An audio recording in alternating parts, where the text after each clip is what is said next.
নমস্কার বন্ধুরা, আজকে আমি চলে এলাম জ্যান্ত মাছের ঝোল নিয়ে। তো কী মাছ? শিং মাছ আলু দিয়ে পাতলা ঝোলের একটা রেসিপি, উচ্ছে দিয়ে গাছের কিছুটা নিয়ে চলে এলাম তোমাদের মাঝে।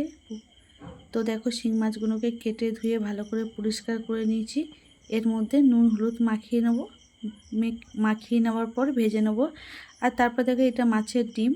আর এগুলো এখনও কিছু কাটা হয়নি বন্ধুরা।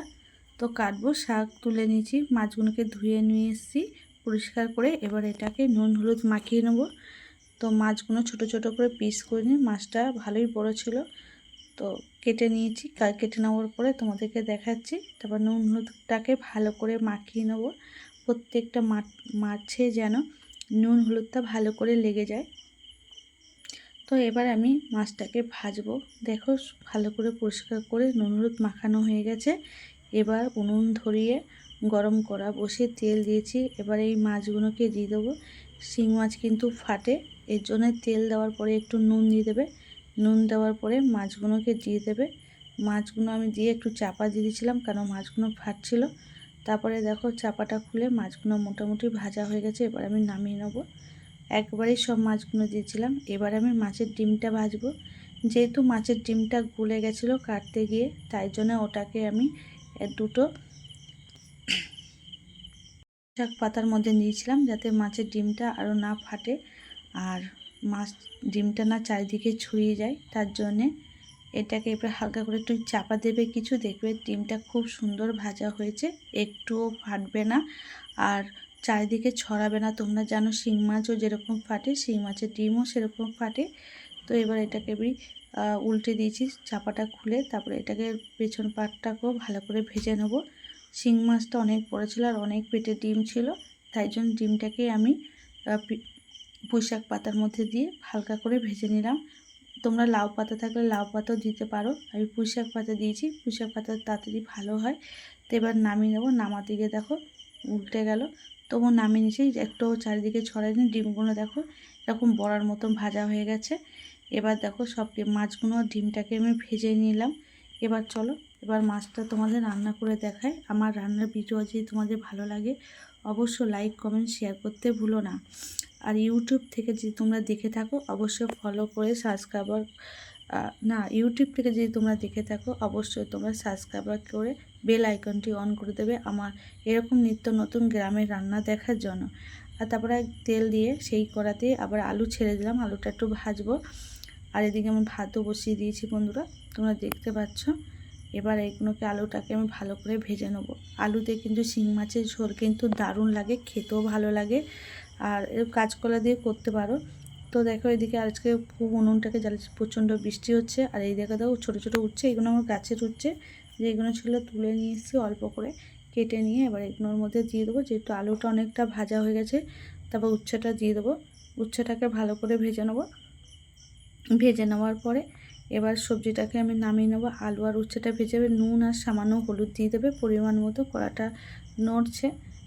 তো দেখো, এদিকে ভাতও হচ্ছে, এদিকে আমার আলু আর ভাজা হচ্ছে। তারপরে মশলার মধ্যে জিরে, দুটো শুকনো লঙ্কা, আদা নিয়ে নিয়েছি। এর মধ্যে রসুন দিইনি, যেহেতু জ্যান্ত মাছের ঝোল করব, এর জন্যে এতে রসুন দিইনি। এমনি আদা আর জিরে আর শুকনো লঙ্কা বেটে এর মশলাটা করেছি। আর পেঁয়াজ দিয়ে দিয়েছি। তা আলুটাও ভাজা হয়ে গেছে, এগুলোকে আমি নামিয়ে নিলাম। তোমরা দেখতে পেলে বন্ধুরা। এবার সেই কড়াতে আমি দিয়ে দেবো কি, চলো তোমাদের সঙ্গে শেয়ার করি। তো অবশ্যই যদি ফেসবুক থেকে দেখে থাকো তো অবশ্যই ফলো করে দিও। আর যদি ইউটিউব থেকে দেখে থাকো বন্ধুরা, অবশ্যই লাইক কমেন্ট শেয়ার করতে ভুলো না।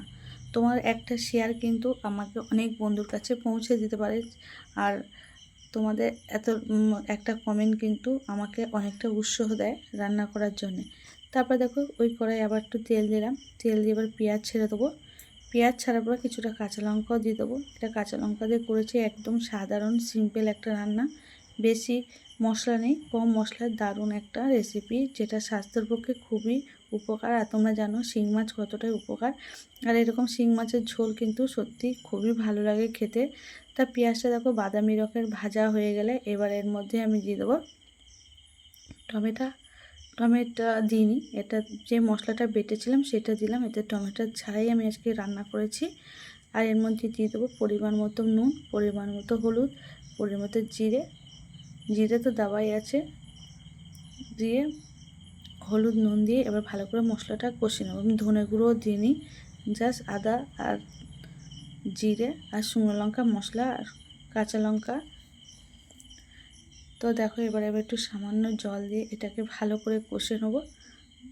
একটু সামান্য জল দিলাম যাতে মশলাটা পুড়ে না যায়। মশলাটা কিন্তু ভালো করে কষিয়ে নেবে বন্ধুরা, যাতে মশলা থেকে কাঁচা গন্ধটা চলে যায়।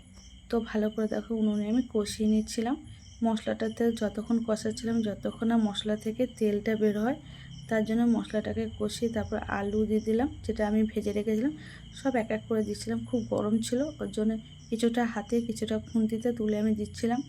এই তো সবে নামালাম ভেজে, তার জন্য এবার এটাকে ভালো করে মশলার সঙ্গে আবার ভালো করে একটু কষিয়ে নেবো। এটা তো এমনি ভাজা হয়ে রয়েছে, তার জন্য ভালো করে কষিয়ে নেবো।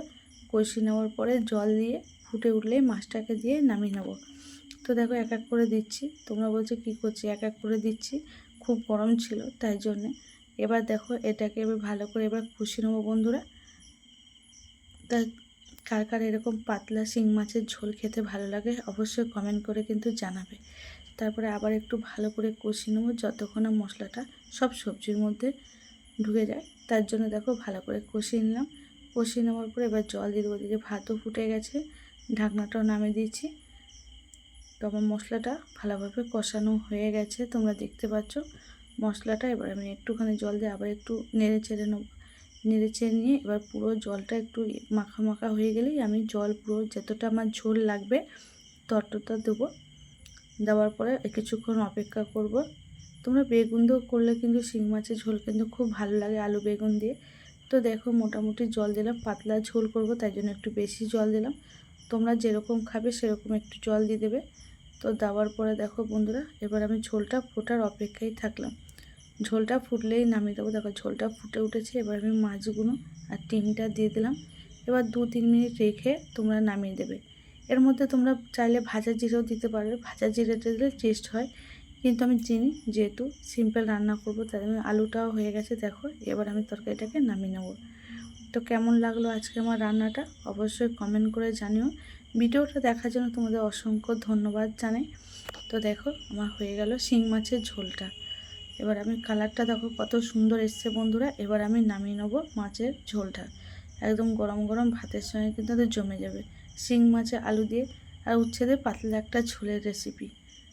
অবশ্যই ভালো লাগলে অবশ্যই লাইক কমেন্ট শেয়ার করে দিও। তো টাটা বাই বাই। ভিডিওটা দেখার জন্য তোমাদের অসংখ্য ধন্যবাদ বন্ধুরা।